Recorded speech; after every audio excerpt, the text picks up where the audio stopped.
හොඳයි දැන් මම මේ වීඩියෝ ක්‍රියේට් කරන ඇත්තරම සිග්නල් සර්විස් එකකින් ඉන්න කට්ටිය සමහරවල් පෙන්ඩින් ඕඩර්ස් එහෙම දාගන්න ටිකක් ඒගොල්ලොන්ට අවුල්. ඒ කියන්නේ දැන් අර මොකද අර බයිනරි කරලා හිරු කට්ටියත් ඉන්න හින්දා ඒ කට්ටිය මේකට ගත්ත හින්දා ඒගොල්ලොන්ට පොඩ්ඩක් අවුල් තැන් තියෙනවා පෙන්ඩින් ඕඩර්ස් දාන්නේ කොහොමද කියන එක. ඉතින් මම අද වීඩියෝ එකෙන් සිග්නල් සර්විස් එකේ ඉන්න කට්ටිය තමයි වීඩියෝ එක හදන්නේ. මොකද එක එක්කෙනාට මට කියන්න යන අමාරු හින්දා එකපාරට හදලා දුන්නාම ලේසි. දැන් මෙහෙම දැන් පෙන්ඩින් නෝට් එකක් අපි දානවා නම් මෙහෙම අපි දැන් මම සිග්නල් එක දෙන්න මෙහෙම කියමු. දැන් ඔන්න සිග්නල් එකක් දෙනවා. රයිට් සිග්නල් එකක් දෙනවා මම මෙහෙම. මෙන්න මෙහෙම රයිට්. මෙන්න මේ විදිහට රයිට් ඒක පේන්නේ අපි රයිට් අන්න ඔහෙම එකක් දෙන්න. හරි USD sell කරන්න at USD sell at කියලා දෙතොත් එතන pending orders තමයි යන්නේ. හරි ඊගාට මම දෙනවා මෙන්න මෙතන ආයේ stop loss එකක් මෙහෙම දෙනවා.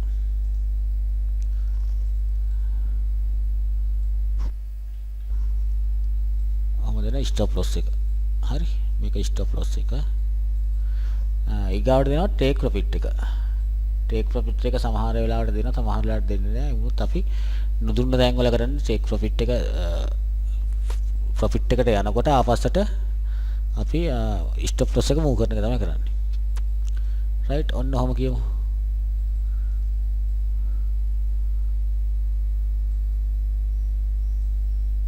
right ඔන්න ඔහම තමයි signal එකක් තියෙන්නේ දැන්. හරි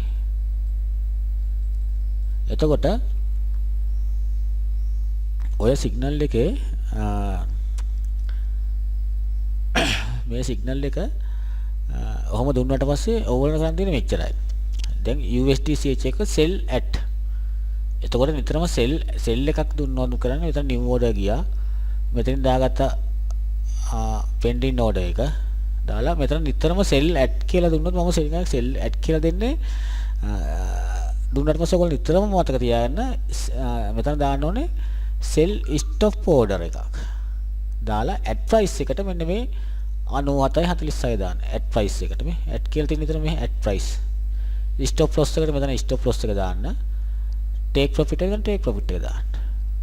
හරි එතකොට මේකෙම අනිත් පැත්ත තමයි buy එකක් දුන්නා. මෙතනම buy එකක් දුන්නොත් අපි කරන්නේ මෙතන pending order දැන් මෙතන ආය අලුතෙන් ගත්තාම කොහොම ගත්තා pending order එතකොට නිතරම buy stop order එක. නිතරම limit order එක නෙවෙයි යන්නේ අපි buy stop නැත්නම් sell stop order එක. දැන් මෙතන දාගත්තාම ඉතින් limit දෙකක් තියෙනවා stop දෙකක් තියෙනවා. නිතරම මම දෙන්නේ limit orders දෙන්නේ නැහැ.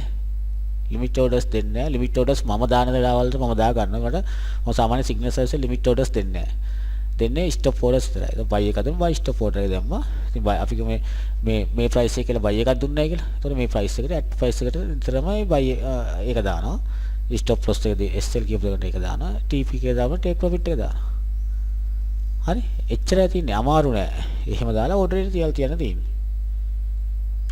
හරිනේ ඒ ලොකු අමාරුවක් නෑ මේක. කියන්නේ pending orders දාලා තියන්න තියෙන්නේ කිසි කරදරයක් නෑ. pending order එකට order active වෙනවා. හරි එතකොට ඔන්න ඕක තමයි ඔතන තියෙන අවුල. ඒ කියන්නේ අලුතෙන්ම බයිනරි කරලා අපු කට්ටිය චුට්ටක් අවුල්. ඉතින් ඒ කට්ටිය මේකත් එක්ක ඉන්නකොට මේකට හැඩ ගහලා හදලා ගන්න මොකද මේකේ ඇත්තටම අපිට රිස්ක් එක හුඟක් අඩුයි බයිනරි වලට වඩා. අඩු වුණාම අපිට ඒකට කියන්නේ ඕනම දෙයක ක්‍රමයක් තියෙනවා. ඒ ක්‍රමයට හඩ ගහනට පස්සේ අමාරු නෑ. හරිද? මේ ඒක අමාරු නෑ. ඔය යන සෙල් USD CAD එක සෙල් එක දීලා තියෙනවා. USD CHF සෙල් එක දීලා තියෙනවා. ඉතින් අපට කිසි අවුලක් නෑ. තේරුණා? කිසි අවුලක් නෑ. ඒව කරගෙන යන්න හැකියාව තියෙනවා. එහෙනම් මේ වීඩියෝ එක දැන්ට නවත්තන්න. ඔන්න ඔහොම තමයි මම දෙන සිග්නල්ස් වලට pending orders දාන්නේ. ඒකෙන්ද ඒක තේරුම් නැත්නම් තව වරක් ආයි බලන්න. එතකොට ඔක හරි වෙනවා. එහෙනම් අපි ආයි වීඩියෝ එකකින් හමු වෙමු.